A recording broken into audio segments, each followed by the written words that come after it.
Have you found any way around that yourself? For sure, the best solution is always to build intimate relationships with customers, which ask questions, and certainly large companies, they don't have the time or the inclination to have one-on-one relationships with their customers. Even though I said I'm an introvert, I can't hide from the fact that that's bonding with my customers is the only thing that's going to save, I think, people like me from essentially becoming roadkill to bigger and faster and cheaper.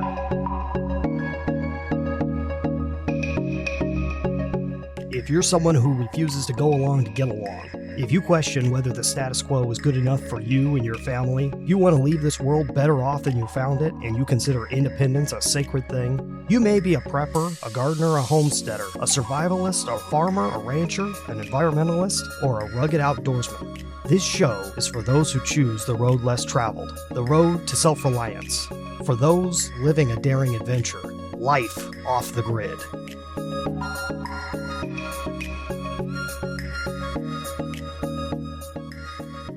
Andy Brennan is a homestead farmer who began making cider in 2007 from wild apples. After rising to national prominence with his cider company, Aaron Burr Cider, he wrote a book, Uncultivated, which just came out. Andy Brennan, welcome to the Off-the-Grid Biz Podcast. Thank you, Ryan. It's great to be talking to you. An honor. Yeah, so who are you? And just let us know a little bit about what you do. My name is Andy Brennan. I am a homestead farmer, apple farmer, and cider maker.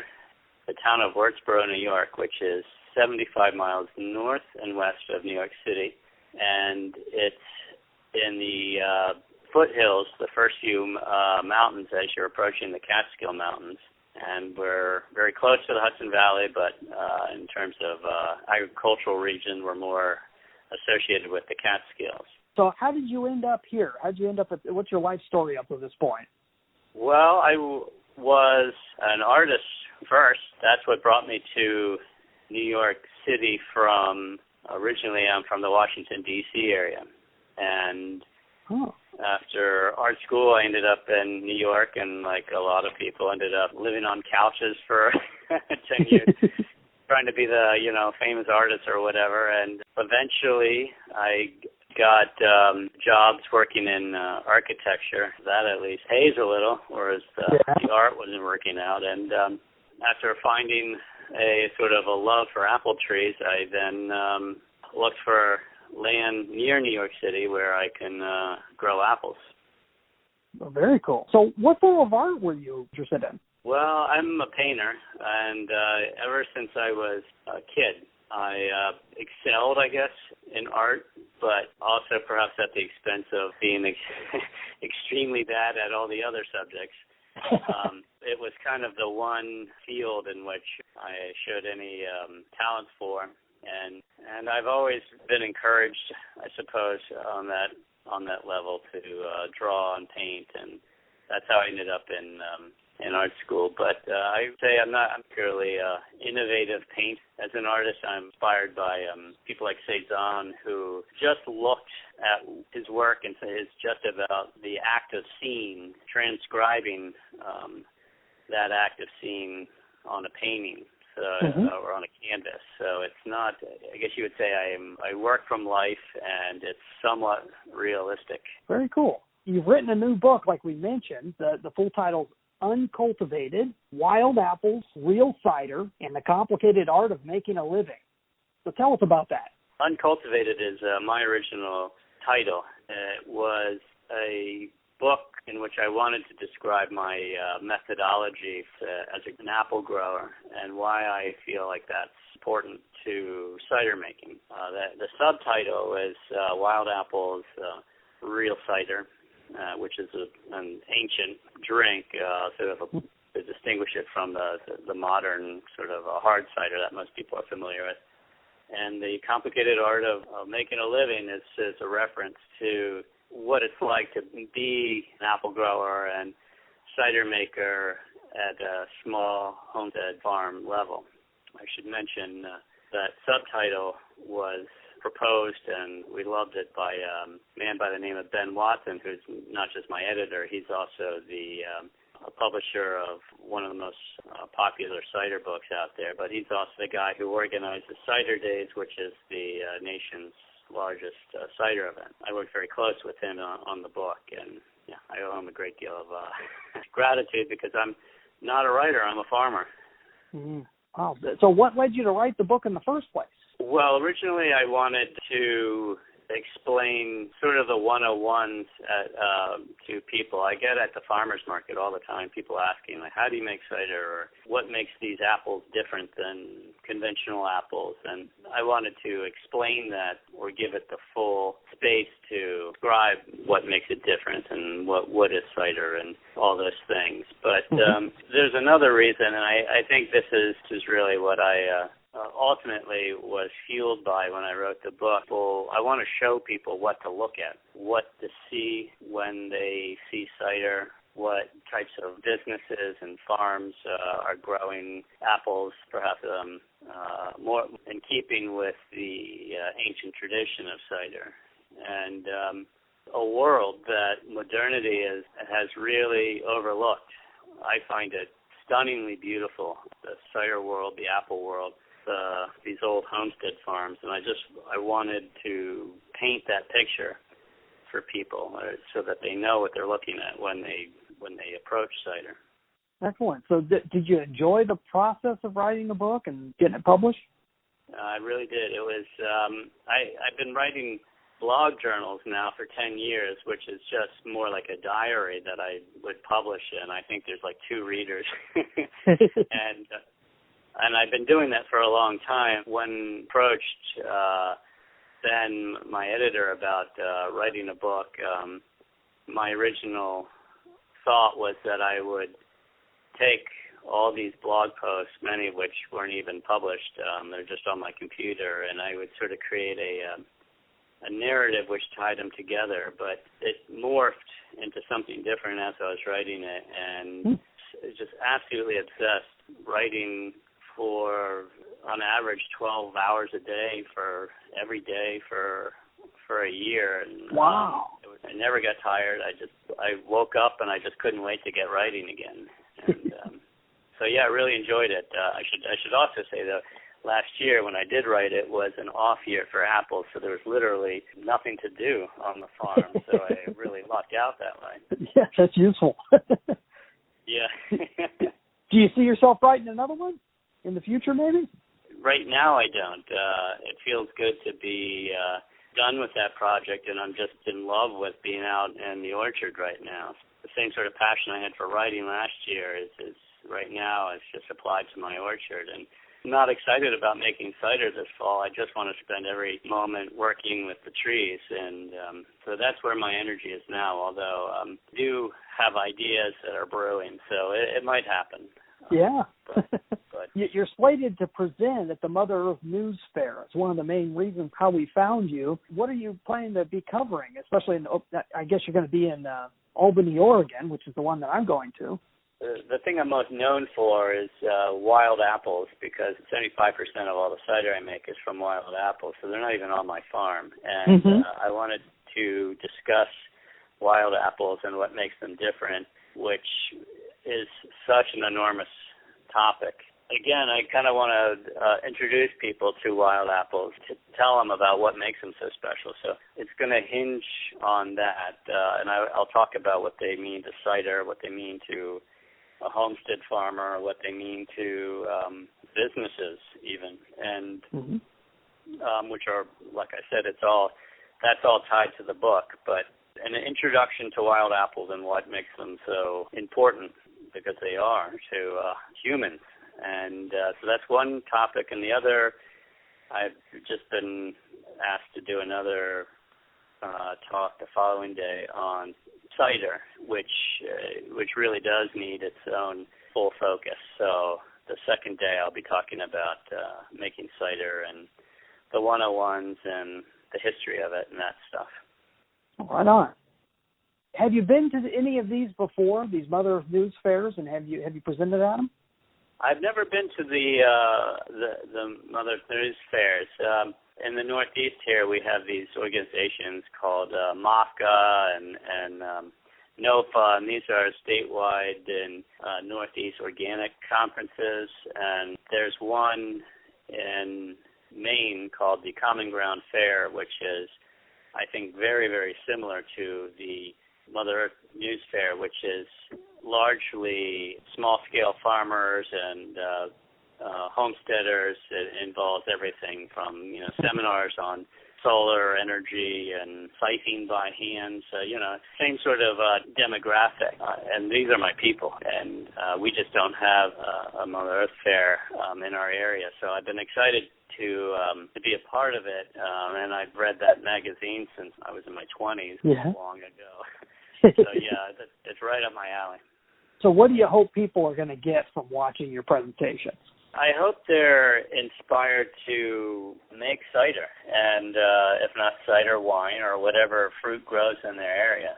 I really don't want to live in a world where it's just specialists who do one thing. That's part of living on a homestead farm. You don't just tap your maple trees or grow vegetables and sell eggs and have honey. You do all those things rather than just one. So I'm hoping to inspire people to embrace what is, I guess, my specialty in cider. Although I'm not fond of calling myself a cider maker. It's just one of many things that I do. But I want people to realize just how simple and natural it is, and hopefully they'll be making it and become part of this tradition themselves. Okay, we're going to pause the conversation right there. What you're listening to right now is a special edition podcast. These episodes all have to do with the Mother Earth News Fair in Albany, Oregon of 2019. At the time I'm recording this, we have learned so much about how to take advantage of events, and I want you to be able to use this information in your own business. Go to brianjpombo.com/secrets.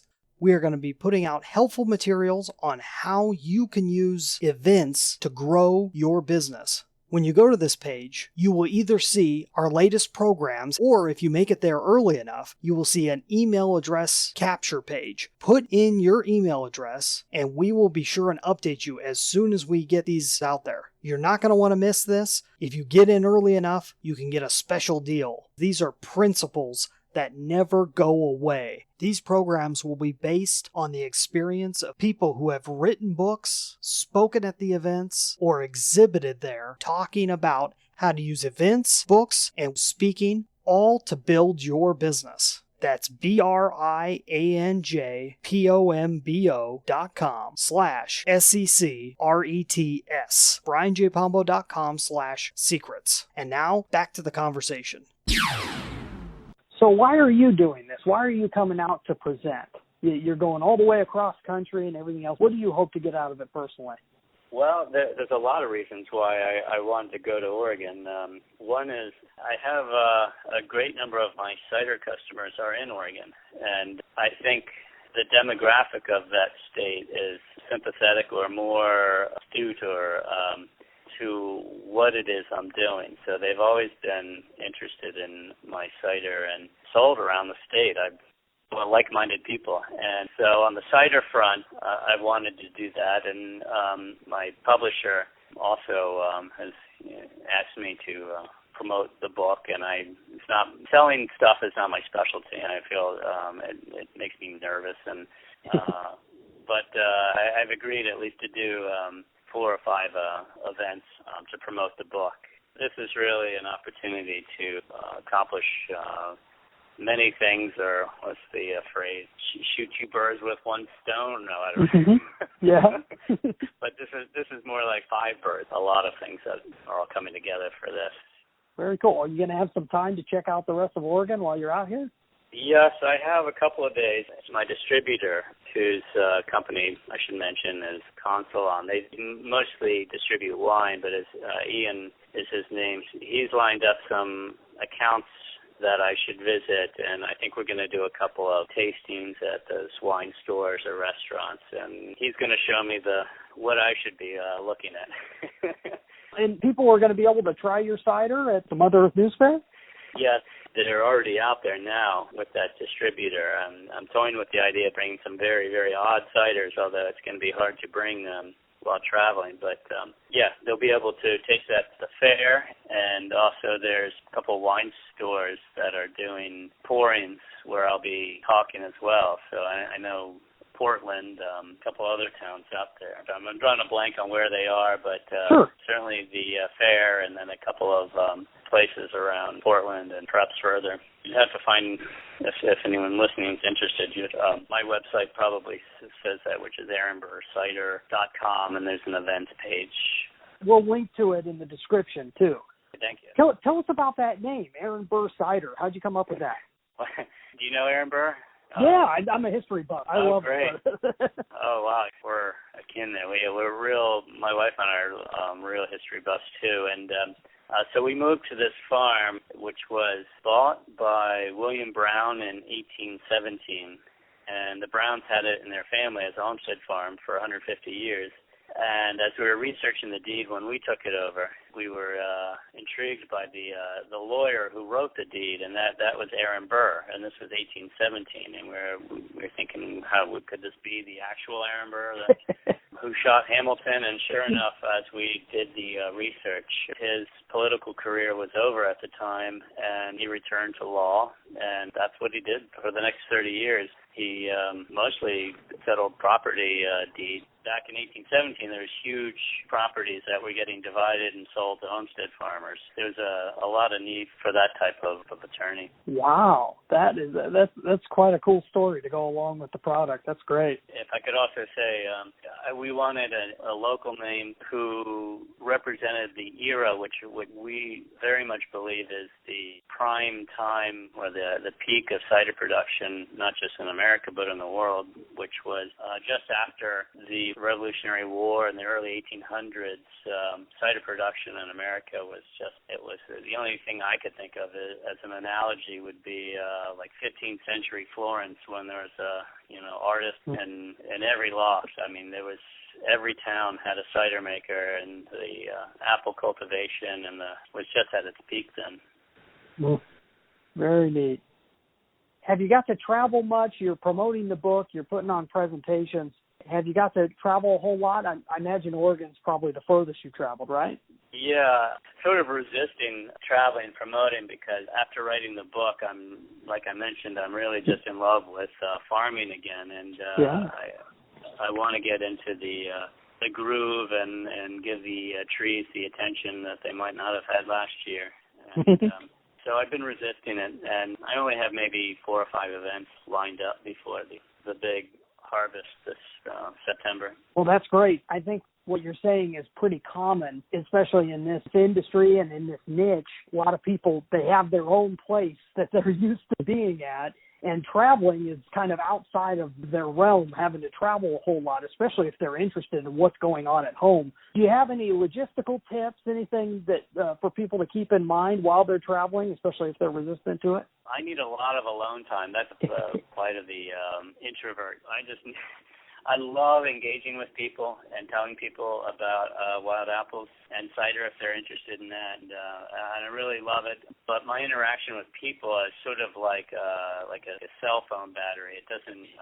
I go out, and then after maybe about 2 hours or 3 hours, I just crash, and I need to be alone and recharge. So that I think is a textbook definition of an introvert, and that I need that. And if I have that, then I like to travel. I'm really excited to see just how apples are adjusting to the soil out there compared to, I know it's a very different climate, but different soil structure. And, I'm used to the Northeast apples, so I want to interview some trees while I'm out there.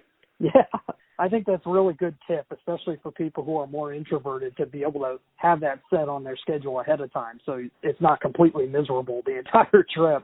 So I really appreciate your time with us. Can you tell us, if a listener is interested in finding more about you, your book, about Aaron Burr Cider, where's the best place for them to go? Well, our homepage, our Aaron Burr Cider is really a directory to all the different projects, which includes the book and the cider. I want to say that it's not just us. I mean, there's so many other great cider producers out there and small farmers. I was really, really lucky to have a lot of attention thrust on me as early on as cider was sort of taking off. In some ways, it's not fair. My trees are my trees, and somebody else has their trees, and we all have a relationship to the land. And I appreciate the focus and the interest from customers, but I would say any local apple farmer and deserving of that attention. And I think it's a local drink. I appreciate customers far and wide interested in our cider, but ultimately I think it's about people bonding to their region, their land. So I would encourage people to really dig because it's small producers are out there. They just haven't been as lucky as I am in terms of reaching the people. Ultimately, I hope that's what brings them back to apples. Because as a nation we were all apple growers, and we need to be again. So many great lessons there. Absolutely. And are you still doing your blog journal? Are you keeping up on that? Yeah, I still do about a post 2 months or so, and that was always my pace. I keep a lot to myself because I feel like sometimes I'm just a curmudgeon, just jaded and depressed by what's happening in the modern world. And sure. And so I'll write something, I'll give it about a week, and if I think there's something positive, I'll publish it. But a great number of my rants still go unpublished. Can people reach that from the Aaron Burr Cider site? That's also linked to Aaron Burr Cider. We have all these weird projects because, like I mentioned, I've got an art background. I have something known as the Aaron Burlesque, which is supposed to be the antidote to Hamilton the play, which which any anti-federalist knows to be Federalist propaganda. So the Aaron Burlesque is the fictional anecdote to I think his name is Lin-Manuel. His famous Hamilton play. Very neat. That's a photo series. That's on the website. The blog is attached to the website.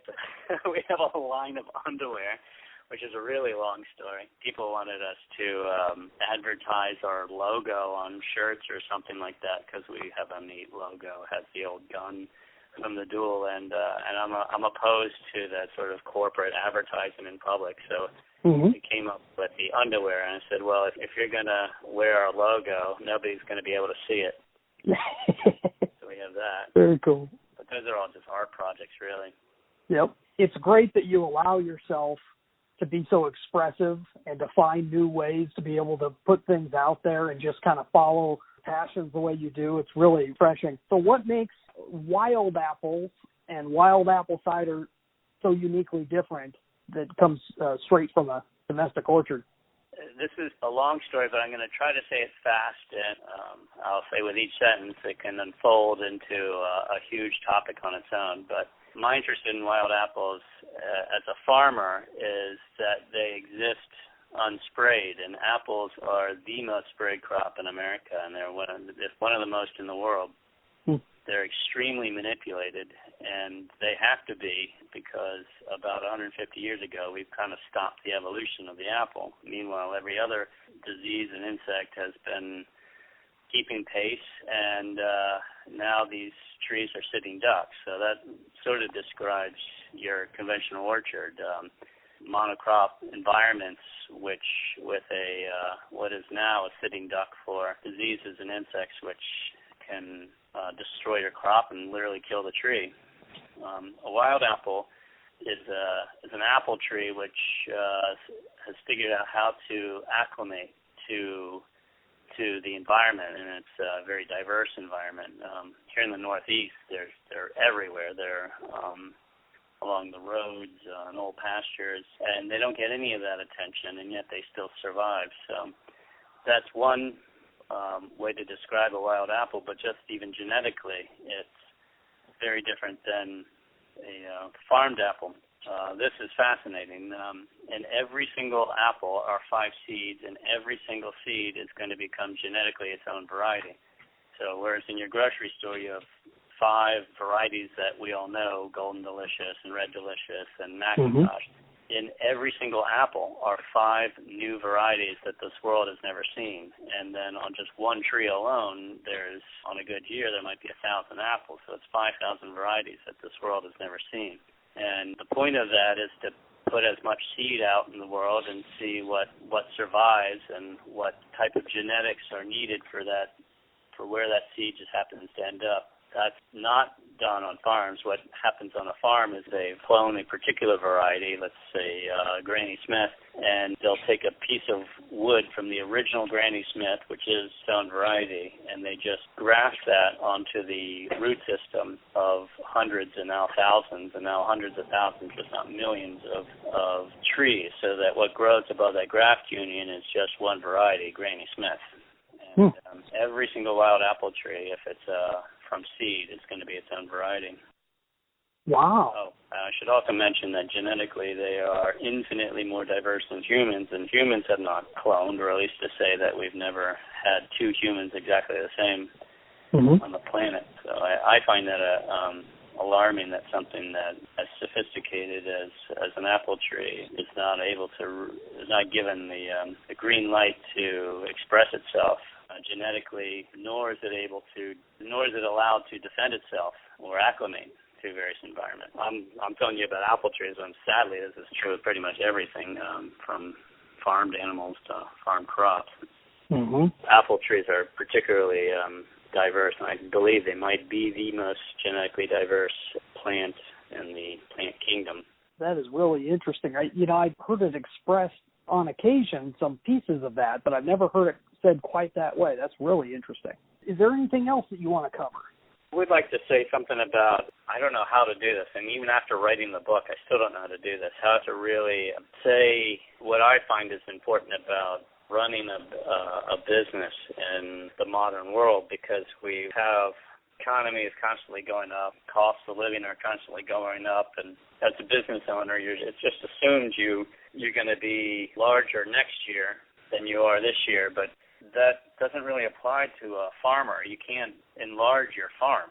You have a relationship with the land and a limited amount of acreage or so, or a limited amount of trees. And there's an economy to be worked out on every homestead farm on how to survive, how to maximize what you can get from your farm. But in the end, that's not the larger economy. Just demands so much more. So there's a real disconnect between farming sustainably, and that includes cider, that includes, for sure, apples, and particularly the old version, or I should say the real version of apple, seedling tree. All these things are in direct competition, or I should say they're so easily or antiquated by a world where everything is cheap and expanding and homogenizing, and really we live in a world of where efficiency is king and expansion is king.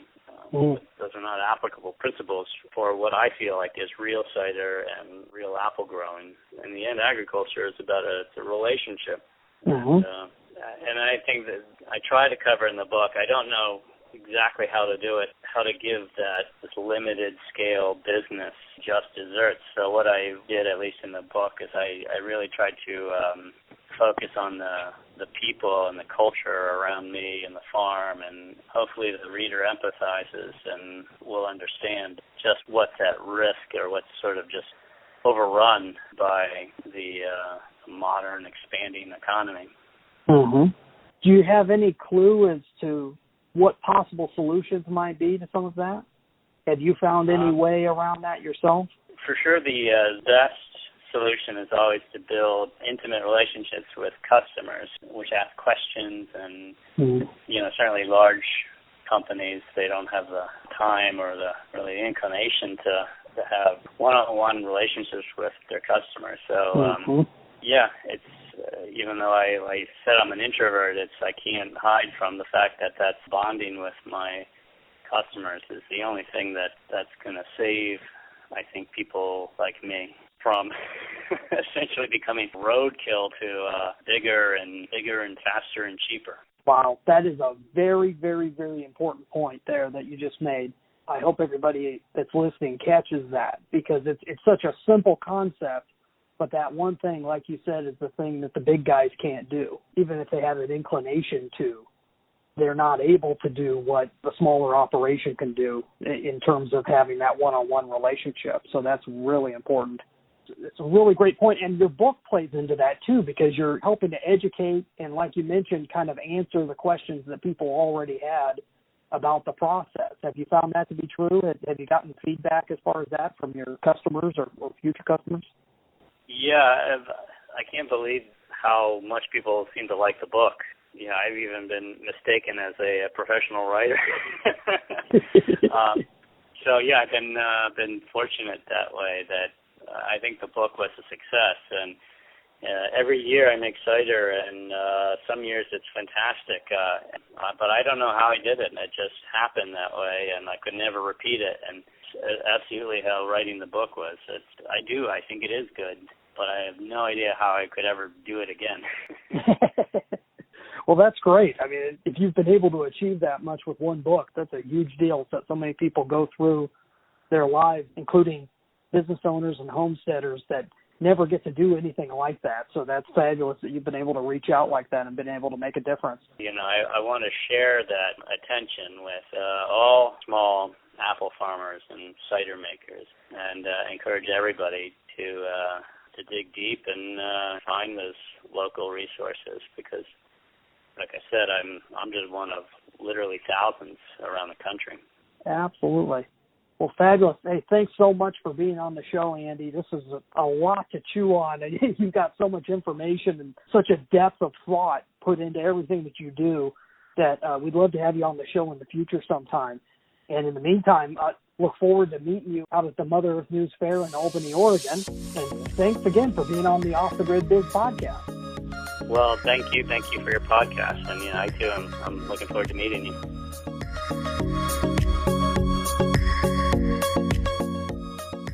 You know, Andy's a really sweet, really smart guy, lots of fun to talk to. A lot of this conversation went back in my mind to the importance of understanding your own nature. If you happen to be a nonconformist, if you happen to be an introvert, and allowing room to continue being who you are. Just like he talked about allowing time to just be alone while he's out and about and traveling, it really comes down to know thyself. I think it's cool how he has this history, this background story to the name of his cider, Aaron Burr Cider. It's great to have those type of things. I know he didn't do it on purpose, but the fact that it came about and he's taken advantage of that shows a lot of ingenuity, along with all the different ways that he's able to be artistic and be himself and be able to express himself, even in ironic ways when it came to putting his brand out there on underwear and everything else. It's just very funny, very cool. Right toward the end, the point he made about relationships, about really having that one-on-one with your customers, and how the larger corporations and brands, they can't compete with that. You could bring something completely different and be able to have that one-on-one relationship and be able to be an actual person to your customers. Not just a personality, but be a real person, someone they can talk to on the phone or communicate via email. I think that's important, and it ties in so great with his book, because his book puts himself out there. It's him spending hours and hours and hours putting this book together. I mean, talk about blood, sweat, and tears. I can't wait to get into that book. It's his passion for a worthwhile cause. He has this concept of the way that it was, the way we should be paying attention to our agriculture and our plants. It's important to have that. It's important to be able to voice that and have that be tied to your brand also, so that people who either already have that cause in mind can be connected with you and your brand, and also it brings other people who have liked your cider. Now they can come in and learn this story. That's something they would not have known otherwise, and you can bring new people into the cause. Overall, I expect really big things from Andy Brennan in the future, and can't wait to try his cider at the Mother Earth News Fair. Join us again on the next Off-the-Grid Biz Podcast, brought to you by the team at brianjpombo.com, helping successful but overworked entrepreneurs transform their companies into dream assets. That's BrianJPombo.com. If you or someone you know would like to be a guest on the Off-the-Grid Biz Podcast, go to offthegridbiz.com/contact. Those who appear on the show do not necessarily endorse my beliefs, suggestions, or advice, or any of the services provided by our sponsor. Our theme music is Cold Sun by Dell. Our executive producer and head researcher is Sean E. Douglas. I'm Brian Pombo, and until next time, I wish you peace, freedom, and success.